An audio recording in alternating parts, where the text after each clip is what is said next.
news tonight. After getting laid off, then suffering through the uncertainty of getting unemployment payments, some people are now getting letters from DETR saying they were overpaid.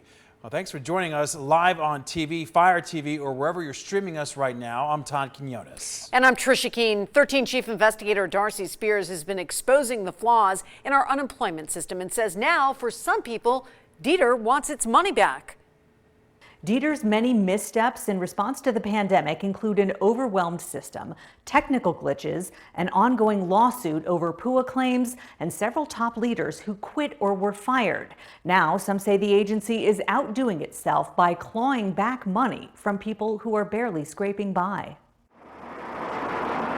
Jake SOLIS worked as a group dining sales manager at the Palms. He'd been with the hotel casino for 3 years before getting laid off in the spring, along with thousands of others. At the time, Jake was lucky and grateful that his unemployment claim went through without glitches, but that changed when he started getting these letters. Quite a few of them, actually. From DETR. Just stating certain lingo that they had overpaid me, or I wasn't supposed to get money for a few weeks that I had never even filed for anyway, which didn't make any sense.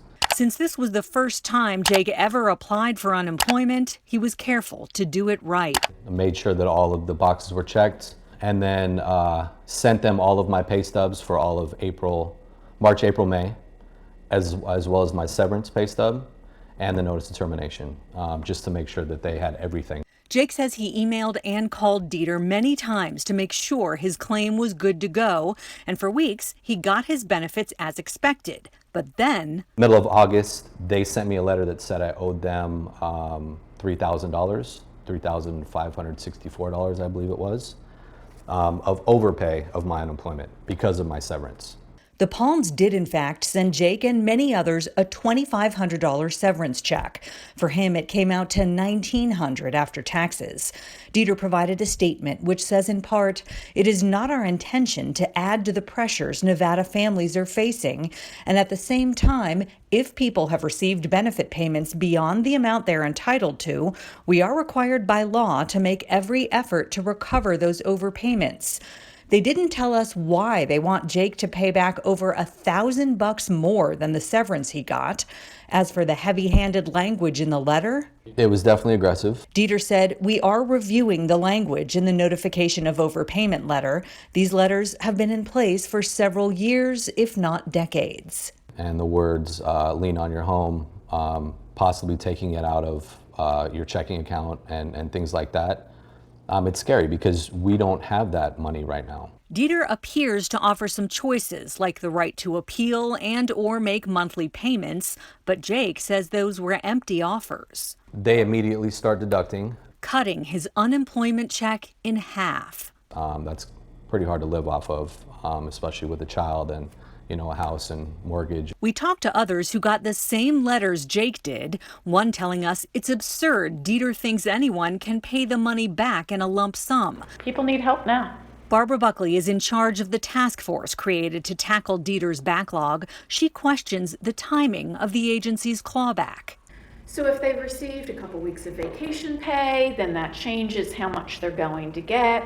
Well, we had thousands, tens of thousands of workers with the casinos who employers were nice enough to give them some vacation pay.